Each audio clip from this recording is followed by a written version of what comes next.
The views and opinions expressed in these historical letters that may contain vernacular used in the World War II era, the post-war era, and the Cold War era do not reflect the views and opinions of any of the individuals involved with this project, including, but not limited to, the podcast's creators. Hi, everybody. Good morning, Allison. Good morning, Jamie. You have your coffee? Do you have your coffee? Oh, yeah. We're always priorities first. Priorities. And we're getting so close to Christmas now, Jamie, when this airs, it's going to be, 2 weeks away from the holiday? Stressful times. It is a stressful time. So It's nice to just sit back, listen to a couple letters, and judge. Just like From Sweetie. The past. They're gone. From the past. Haha. It's fine. Yes. Yeah.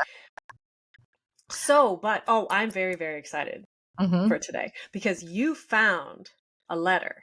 Oh, I love when you find letters. Oh my goodness. It got misplaced, mixed up, but found right in time for the context of what we were just talking about in episode 33. So if you didn't listen to episode 33, oh my gosh, go back and listen to episode 33 because we've got a little interference going on here in all of the drama surrounding Jeanne and her decision to marry or not marry the blind lawyer, Bill Gruning. And at the same time, Jeanne was supposed to go to Kansas to visit Sweetie and Lou for her birthday. Like they had a cake reserved and everything. Then all of a sudden it got off. Yes. Yeah, it was going to be huge. And Sweetie was just really, really upset that it got called off. Because this is the second time. You know, she's got all her hopes being dashed constantly. And we also heard this storyline that for Chester and Laura, that they were like, oh, you don't have to come here for Thanksgiving. You know, don't come up here and all these other things. And then maybe Jeanne will be down there. But then Jeanne wasn't. And it seems like there was some sort of interference going on in Lacona to keep Jeanne from going. And Sweetie was figuring this out in Kansas. So what we have is the interference letter. Oh, we have the interference letter. Ooh. Oh, yeah, I think that's what we'll call it. It was not dated, and I'd originally had this in a separate section of letters, but when I was going back and reviewing that section, I realized it was mentioning Bill.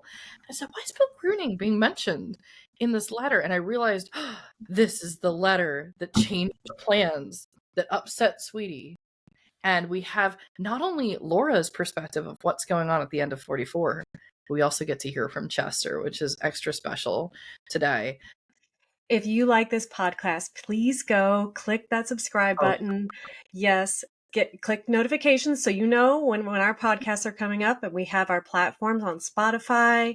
We're on Twitter. We're on Facebook. We're on Instagram. So go all those platforms and like and follow. Yep, definitely. Thank you, Jamie. I almost forgot. Yes, got to do the administration stuff. Yeah. I had to get to this letter, but yeah, definitely. Oh, and yeah, the website www.lovesweetiepodcast.com. Click the link. I don't know. I'm gonna keep pointing, but I don't know if it does anything. Figure it out. We'll figure it out eventually. Check out the website. But yeah, here is the interference letter.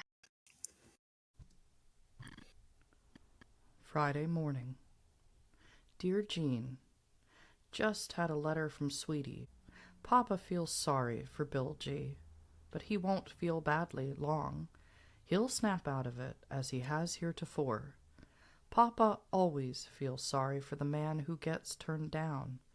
In a way, he was disappointed in love when he was a child, and he remembers that, and probably magnifies his sympathy for all men. You will find the man some of these days who will fill the requirements, I'm very sure. Papa, he has a case of brucellosis, undulant fever, but otherwise, things are very quiet just now. Love, Mama. Okay, Laura's being pretty nice about this interference. Laura? I was like, Laura's nice, and she's like, well, all right, you know. So yeah, that's lovely advice from the mother. Yeah, and Chester's being a little emotional. What he won't admit to, but she's reading this, and I love her line here about Chester. He feels sorry for the man that gets turned down.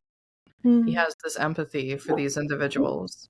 I think in a way he did they approved of Bill because Bill was an achiever, Yes. but it wasn't going to be the case. So, yeah. And then, though, what happens literally is the letter gets turned over, and you're going to see the word over on the screen. And Chester's going to write his response on the back. I don't know what she means by this, but I will let it go at its face value, Papa. Jeanne, I don't think it is justified for you to go to Sweetie's now, as it costs so much to make the trip of that kind compared with the time that you have to spend. I feel that we should all work to have Sweetie and Lou stay in Des Moines when the war is over, so we can help Lou get placed in some good position. While I was at Des Moines the last time, I called the employment department of Bell Telephone and interviewed their director of employment. I just want to pause here. I love this so much.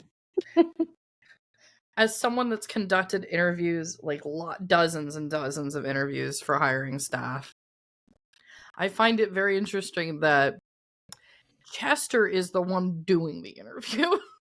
Well, if you think about this, it's really funny. He's like, we were in Des Moines, so I just stopped by and called up the Bell, and it's like, they talk about how parents today will go to their children's interviews for them or go to college with them, and I'm like, well, here we do have Chester, and he's looking for a job for Lou in Des Moines. He's like, so you guys are going to be in Des Moines when you're done, and I'll find you a job. Right. Yeah. And I get it. Like, at least in this scenario, Lou's serving, he's away, but Chester's saying, are you good enough for my family to work at your company?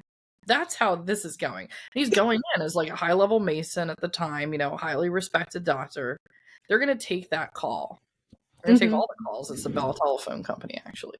But this whole thing, right? Yeah.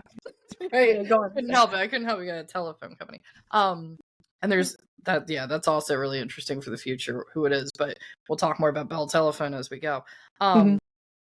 You brought up the point about, like, sometimes we've heard these stories about the parents sitting the interviews. Parents, please don't do this. I would not look favorably on this. People need to be able to work for themselves. Are you going to, like, the idea of a parent going to a job interview with the kid so the kid can get the job? I would then have to ask, in my mentality, are you going to be with them at the job the whole time while they work here as well? Because there's a dependency there, and we want to see independence in the workforce. At least I want to see independence in the workforce. Someone that can get the work done, but also can sort of think outside the box a little bit and be committed to the company because they want to be there.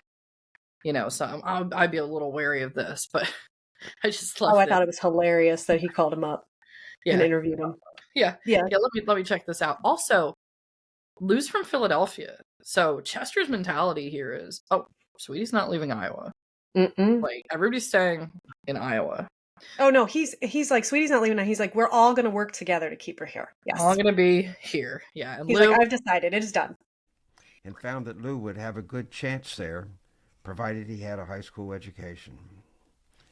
So you see, he has a handicap that needs to be removed. I think that we could get him in there, provided he would stay away from Philadelphia, and where he is there, I think that he is going to be somewhat undecided and undetermined. I wonder if you are giving Lizzie, Chris, and M.A. their cold shots. You should do that. Begin again, starting with 3, 5, 7, 1, and 1.25 cc. Stop with 1 cc in the case of Chris and M.A. You need not worry about your bill. I really need that vaccine, but I've ordered some and will have plenty soon. I will have to close. Love, Papa. Yeah, and there's a couple things here, just for our audio listeners who might be in the medical profession being like, what were the doses there?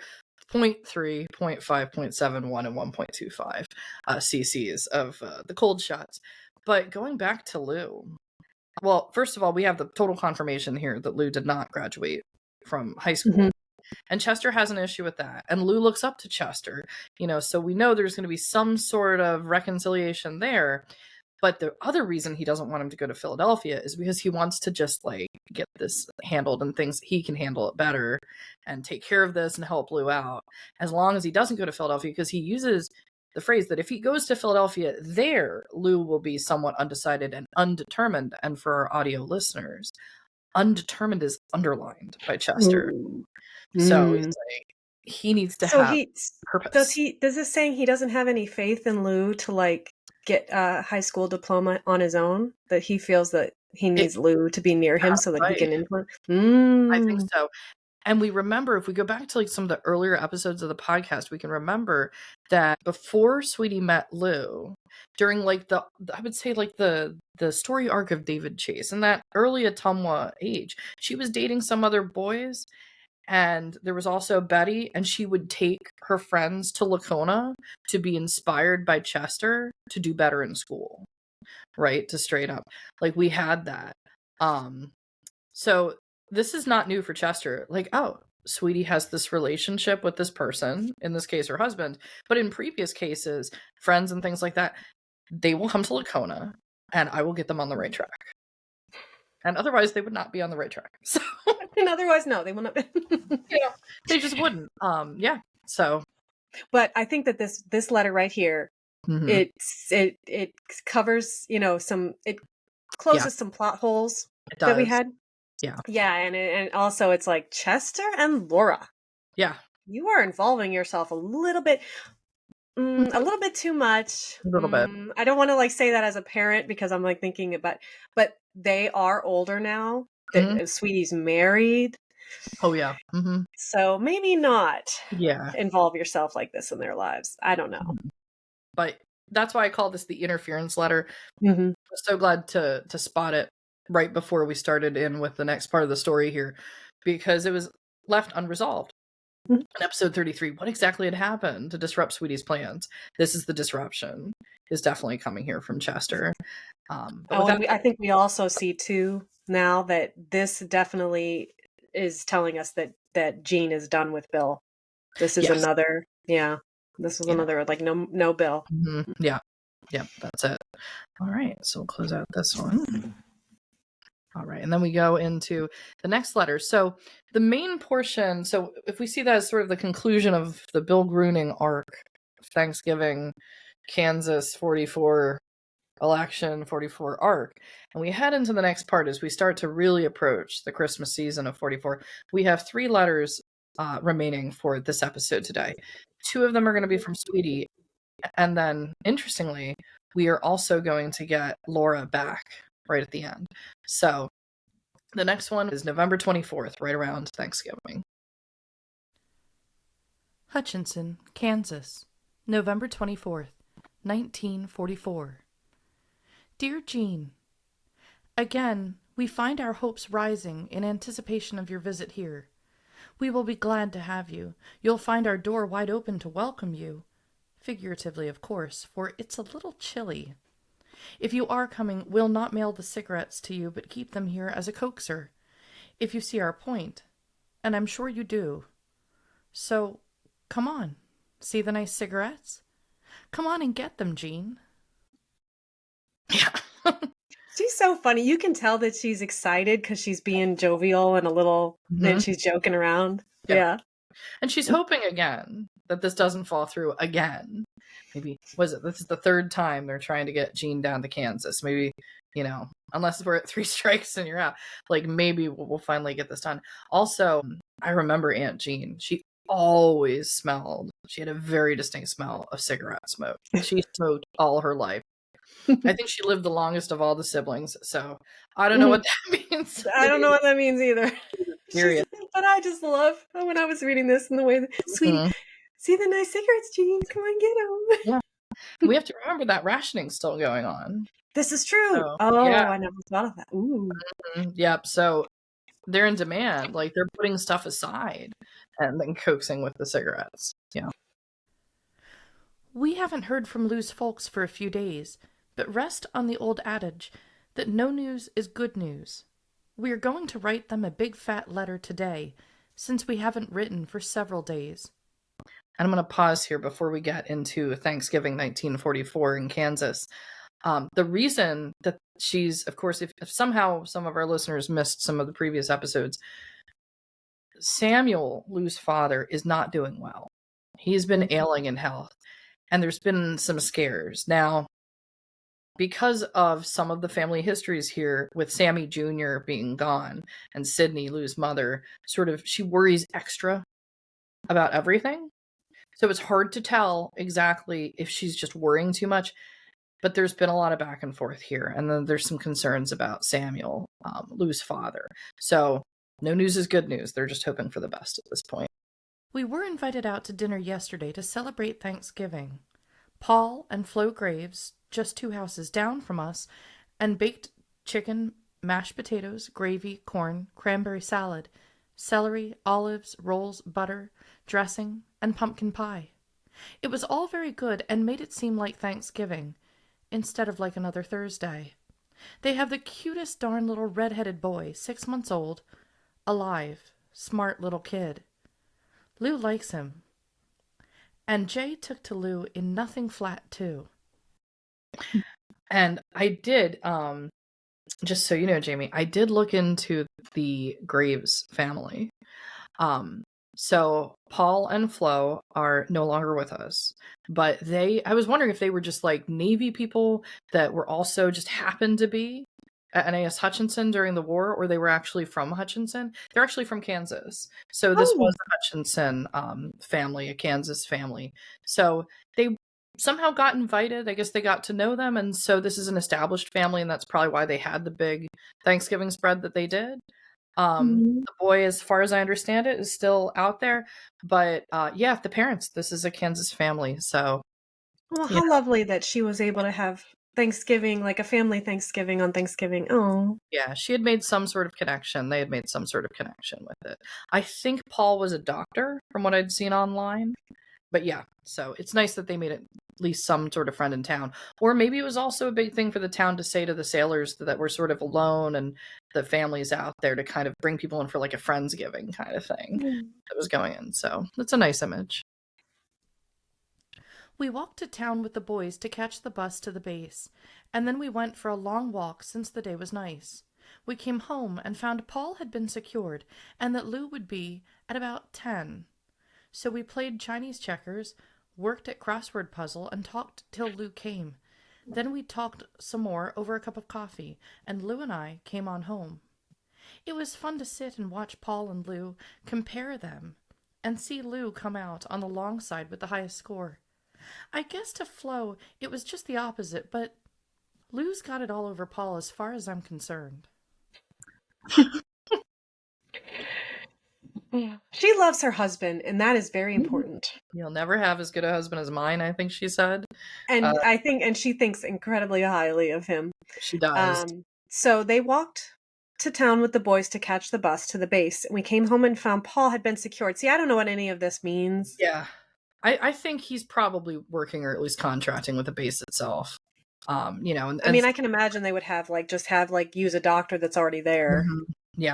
Yeah, definitely. Especially because I bet a bunch of them were called overseas.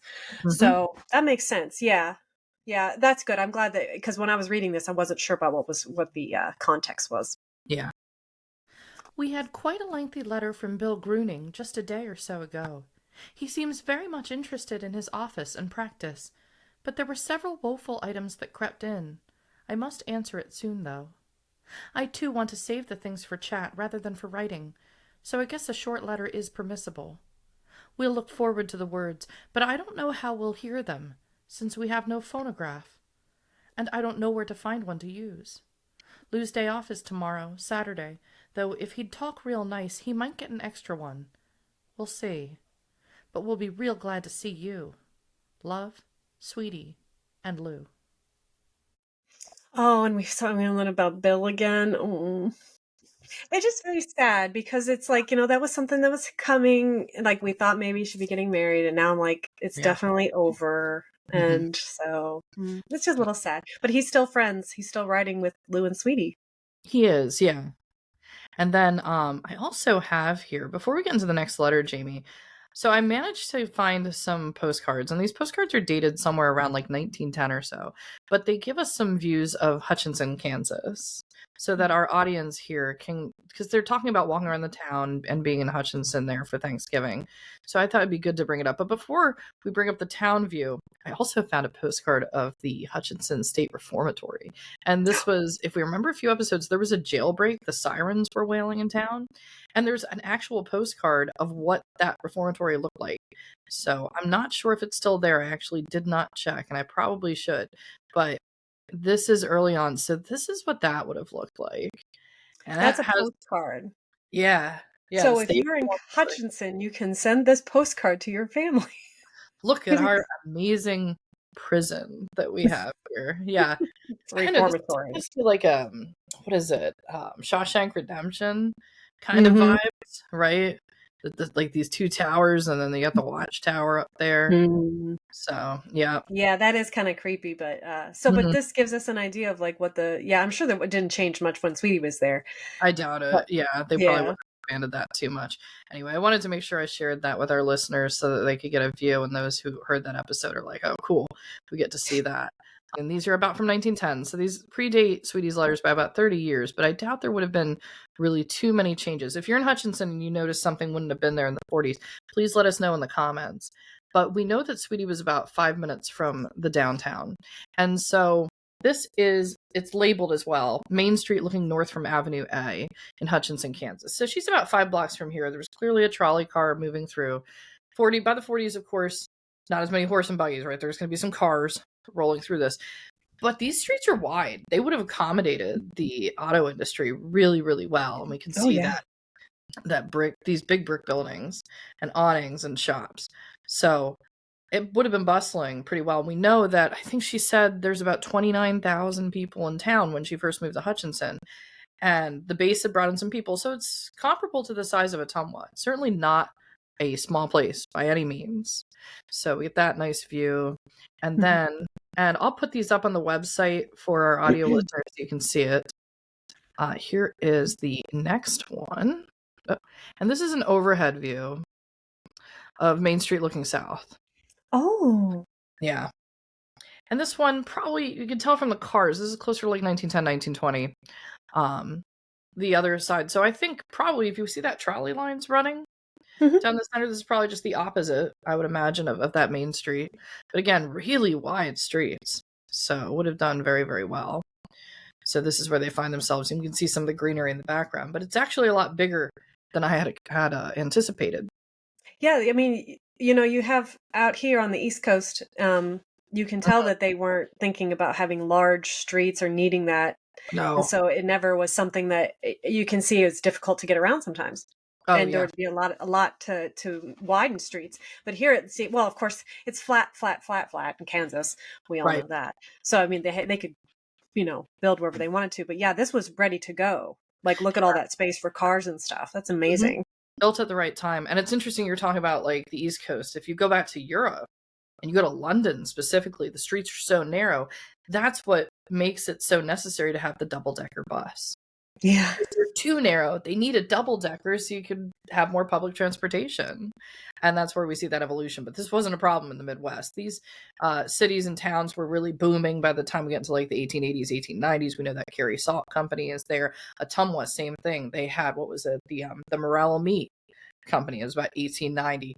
So these are going to be plotted out, and there's that push westward. Now, I was looking at maps of Iowa from 1840s and 1850s. In the 1850s, there's a great map I have of Iowa. It's the full state. Iowa's also very funny to me because it looks like totally like a checkerboard because it's such square counties in Iowa. But in 1840s Iowa, only half the map is filled in. So that push west happens very rapidly between the 40s and 50s in Iowa. And I'm suspecting it probably happened about the same time in Kansas. The 1850s, 1860s. Actually, we know for sure because Bleeding Kansas, if you know your Kansas history. Now, time out, everybody. If you didn't study the Civil War and Bleeding Kansas, or you don't understand the context of the start of the Civil War with what happened in Missouri and Kansas, it's a very important point in history. Because it was a fight with Kansas for what would happen, and there was a lot of really terrible, terrible events that happened in Kansas to the name where it becomes this phrase, bleeding Kansas. And it's that fight to control if Kansas is going to come to the Union as a free state or a slave state. And that's happening right before the war, about 1857 or so. So that's really when Kansas is building up. But by 1890, we're starting to get close to the auto industry and these big salt mines coming in. By 1910, we're here. So it's amazing. You think 60 years of time have passed between they're settling it and they're deciding if it wants to be a free state or a slave state with bleeding Kansas right before the Civil War in about 1855 through 1860, somewhere in that time frame. And within 60 years, this is where we are. Here's where we are. It's really kind of amazing. It is. That time frame. And then where Sweetie is, there's going to be a lot more cars, right? Trains and things like that. And then I thought the other most important, the most frequented place Sweetie would have been to in Hutchinson. And I love that there's a postcard of this. This is again from the 1910 time period, but I doubt this changed. This is a postcard of the post office itself. In Hutchinson. Expanding her letters. Look at this post office. This is a beautiful post office. Oh my goodness, it's a huge look at that post office. That almost looks like that's got that Carnegie columns in the front, right? Those big. It does. It does. So it's very lovely. It's quite large. People in Hutchinson, if you're listening to the podcast, is this post office still here? I'm going to have to do some research here, because if Sweetie spent most of her time walking back and forth somewhere from where she was instead of the downtown, it's this building for sure. So let us know if this is still here, if they're still operating, all of this, if other offices have moved in to this building. I have to imagine, unless there was something horribly wrong that happened, like a fire or something like that in the history of Hutchinson, I have to believe this is still standing. It looks pretty sturdy. It looks like back then things were built to last. They were. And this looks like it was built to last, and I would love to hear, and probably I'm going to have to research and see if this is, but we'd love to hear from people of Hutchinson if this is still there. Let us know. Yes, those were very, very lovely. Yep. I was so happy you were able to find something like that. Oh, yeah. And then we'll continue with the story. Well, now we're in December. We're getting really, really close to Christmas 44. So here's Sweetie again. And we're going to find out, did Jeanne show up? Hutchinson, Kansas, December 8th, 1944. Dear Jeanne, we got your letter saying you'd arrived safely home and that you'd been welcomed by the night crew. We are glad you went back in better spirits, and of course, we hope you know how glad we were to have you. Yay! Finally! Jeanne finally made it out to Kansas. It probably cost thousands of dollars or whatever, but yes, she was able to get out there finally. You finally got there. She probably upset Laura and Chester. I bet Chester and Laura were still like, nah, it's not worth the time. Doesn't matter. Thank goodness. Irrelevant. Oh my gosh. What is the wicked phrase? Part 2 spoiler alert. Thank goodness. That's Glinda. Yeah, we're there. Fantastic. Part 2 next year. It's such a relief. She finally got there. How much disappointment would this letter be? I would be so disappointed I wouldn't be able to go on. No. But we can, because she made it. Jeanne made it to Kansas. And left, but she made it. After you got on the train and started walking back to find a seat, we followed you. But you must have sat down on the side away from us, or gone through to another car, for we lost you. We did wave when the train left, but we didn't see anyone wave back. I love this scene, right? This is the classic scene of the station, of the couple waving, and they can't find her, but they're waving anyway. Of course. Just in case.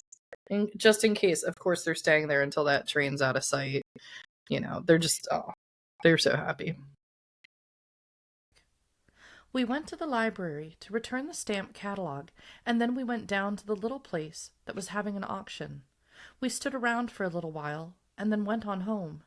You evidently beat sights out of the very last sock or comb, for we haven't seen any fern articles lying around. We have just received your second letter, and I guess I'd better tell you what we've been able to find so far in the way of Christmas gifts. I ordered 1 covered vegetable dish, a tureen, and 1 open vegetable dish in Sister's sheaf of wheat pattern from the local monkey ward store. We got Bill a nice work muffler, nothing so far for M.A., and Chris. Do you know if they have a ping pong set to go with that table we've seen there? We thought about that, but didn't know if they already had a set. And I have to stop here because I was curious about one thing. Now, Jamie, if you saw that last paragraph and you were like, what was the one thing Allison's going to look up in that phrase to figure out what she's talking about? You were going to look up the sheaf of wheat pattern? Potentially, but right after it, the local monkey ward store. And I'm like, what is a monkey ward store? Is that what is the name of that store? Oh, geez. Mm-hmm. Was it called? Woolworths or something? Similar, yeah. So Monkey Ward was like an endearing nickname for Montgomery Ward's department store. Montgomery Ward's. Oh. Mm-hmm. So that's what it is. And I love that this is at Christmas time because I was looking up Montgomery Ward. And Montgomery Ward, they wanted to find ways to sell things. And I think this is such a neat little piece of trivia here. And I'll bring it up because everybody is benefiting from what Montgomery Ward did. Montgomery Ward created a gimmick, and he had a copywriter, and the department store for Montgomery Ward decided to publish something for the holiday season in 1939, which I'll remind you is the same year that Gone with the Wind and The Wizard of Oz came out. So 1939 is like a major publishing year for all sorts of things. So there was an author named Robert L. May, and Robert L. May was requested to publish for the Montgomery Ward, the Monkey Ward store, in 1939 a booklet. And the booklet is Rudolph the Red-Nosed Reindeer. That's where Rudolph comes from. Was it from Montgomery Ward? For the department store. So there it is, like the connection. So you can find so much hidden little history from looking up one thing. I'm just like, what is a Monkey Ward store? And I look at Montgomery Ward, and everything I was looking at, I was like, why are they talking about Rudolph the Red-Nosed Reindeer? Famous for that. So they put it in a booklet. They were doing a gimmick to bring people into the stores. And this is where Rudolph the Red-Nosed Reindeer comes from. Now, Montgomery Ward doesn't write it. He hires someone to do that. And that's Robert May. But hey, we wouldn't get the song, which is still copyright. So I'm not going to add it to the end of the track. That'll expire, I think, in 10 years. It'll be public domain. Rudolph will enter the public domain. In 10 years. Okay. Yeah, in 1934. I'm sorry, 2034, because the way copyright works. But yeah, we get Rudolph the Red-Nosed Reindeer as a result of the Montgomery Ward story. So, and it exists by this time period too. Rudolph is only 5 years old, right, when this letter's written. So, but hey, we're in December 1944. It's like Christmas 2024, and we get to hear a little bit of the origin story of Rudolph the Red-Nosed Reindeer, hidden, sprinkled in by just looking up what Monkey Ward store is. So, fun times. We bought Maida 4 fruit juice glasses, stemmed, in her rose point pattern at $1 apiece. They are very nice, and we're sure she'll like them. I feel money red-headed about giving them away. So you'll have to use your own judgment about what you want to get, but I believe we spent plenty. We got Florence a pair of guest towels. They weren't so expensive, but when we got this far, we were feeling poorish. We sent Bob and Frank a Christmas box of odds and ends, so we don't think we'll get them any more. Lou thought he'd buy Daddy a shirt at ship service. They'd be nice ones for less than we could buy them in town. We'd like to go in with you on Mama's dress to make it nicer, but in case you don't find one, we thought we'd buy her a slip and possibly a pair of knee warmers. But maybe we could hold upon this till we hear from you again. We've got nothing yet for KM. We've got to get something for Lou's daddy, and we'll have them all taken care of. We got his mom a pair of knee warmers and a bath set, mat and lid cover. Elizabeth a bed jacket and pair of socks. Marguerite a pair of guest towels like Florence's. That's the extent of it. Now, if you'll write back soon and advise, we can finish up and get everything mailed. We'd like to know about the ping-pong set or any other suggestions for the kids. I'm quite sure of Daddy's shirt size, and I can buy Mom a slip if you write and so. All 3 kids have me stumped, so I'd like you to tell us what you can. We'd have been glad to go in with you on the silverware chest if we hadn't already bought the crystal. Sears Roebuck has some chests. You might find something nice there. Mom wrote us of Bob's surprise telephone call, but no details. I guess she didn't know any. I don't think we can come up, for you know how much red tape is necessary to get one day. I won't go away and leave him near Christmas, so I guess Bob will have to come here to see us. Yeah, so lots of shopping, lots of running around. Mm-hmm. Mm-hmm. And apparently there's still some like talk of her visiting. Yeah. But it doesn't seem like she's eager to go. No, yeah, they ran interference back at Thanksgiving, and she at least got to see Jeanne. So they're placated for a little while. The same thing is, though, we get a hint that Bob's actually going to be home for the holidays, which is nice. You know, they might get to see Florence, they might get to see KM. And we also have the mention of the other big department store, Sears Roebuck, here, which Sears, of course, around for a long, long time. Some of the big department stores have had a tough time these days, but we recognize the name a lot more. Yeah. I wonder if you'd look in the stuff you took with you from Ottumwa and see if you can find a set of Christmas tree bulbs, all blue. If we have to stay here, I'd like to have a little tree. Yeah, and we remember Christmas 43, that she didn't think she was going to have a tree, and then Lou did it, and it had all the blue lights.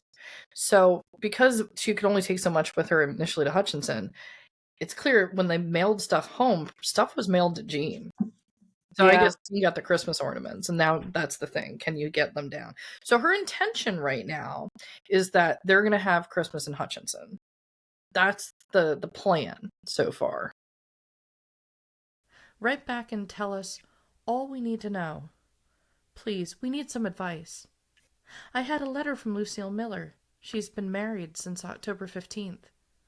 I'll send you the letter as soon as I get it answered. We're sending this airmail to speed up. Love, us. Now, see, that wasn't a love, sweetie, but it didn't have the feeling of despair that the other times it used to, you know? Yeah. And we get a little update about Lucille right at the end, that Lucille's gone and gotten married. So she's gotten some other correspondence, that's going on. But planning for Christmas sounds like, have a nice little Christmas. Hopefully no drama. Well, I'm sure that when they moved to Hutchinson, she did not think that she was going to be there for Christmas. No, a couple weeks at most in July. And now here we are in December. And it's like, well, we'll plan for that. Made some friends, had a place to go for Thanksgiving. Jeanne send the blue lights down from the Christmas tree. I'll put something up. There's no expectation that these plans are going to fall through. Right. And we're about to go into a letter from Laura, so we're not going to hear from Sweetie again until the next episode. But best made plans. I love that we started with Laura and we're ending this episode with Laura. Yeah. So. Saturday.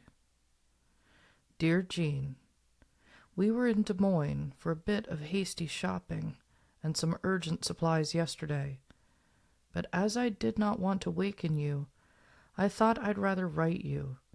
I couldn't find anything I thought you would like that I dared select for you. So I want you to buy your own gift, something you can say is from Mama and Papa, be it small or large, 1 piece or 5. We have at least one thing for each one of you except you. And Bill, I think the trimming board is enough for this wartime Christmas. We may go up early for breakfast, as we have the last 2 Christmases, if we can contact you and take you out with us, and if the weather and roads are decent. If Bob and Florence are here, I want you to come here, even if it be for only a short stay. I doubt if we would go to Bill's, if they were here too big a crowd. Papa is making the 2 walnut frames for Lou and Sweetie. One is finished. He hopes to finish the other tomorrow. I'm sending a box of Avon powder. KM's chair is practically ready to nail up. I'm a tiny bit afraid Sister is going to say, think, things when she sees that chair. Listen. Papa didn't want MG to have a doll, but I am making her one anyway. I don't think she is too big for dolls. We haven't heard again from Florence. Have to get to work. Love, Mama. She's so straightforward. She is, yeah. And I think MG is supposed to be MA. I suspect that's MA that she's making the doll for, who at this point is probably about, I think, like 9 or 10 years old. But yeah. Oh, she can have a doll. Yeah, she can have a doll. And it seems Chester made a chair. So at this point. And Laura is like, I don't know what sister's gonna think of that chair. Maybe Laura's rethinking those chairs that he's like, oh, I'll totally get to these. Maybe you won't. Yeah. I've seen your work. Yeah. Yeah, I really do. I like that we ended because she's such a calm presence, and she's so even keeled. So I really do. I mean, and I know that we don't really know her very well, but this is how I see her. Oh yeah. And so I'm really glad that we could end with a little words from Mama. Yeah, planning for Christmas as well. And with that, we hope everybody's holiday planning is going well. Hopefully everybody's plans work in the way they'd like them to work. As to Sweetie and Lou in 1944, there's a lot going on. As Laura mentioned, it's a wartime Christmas. Yeah. Who knows what could happen? Can things immediately do a 180? By the time we get to next week's episode, we'll have to leave that to next week's episode. So with that, thank you, everybody. Please like, share, and subscribe. Please check out the website, lovesweetiepodcast.com. Please check us out on Spotify, Apple Podcasts, or audio listeners. Check out the website for some photos, the pictures of the postcards so you can see a bit of Hutchinson. But outside of that, next week, Jamie, it's Christmas time in 1944. All right. We'll see you guys next week. See you next week.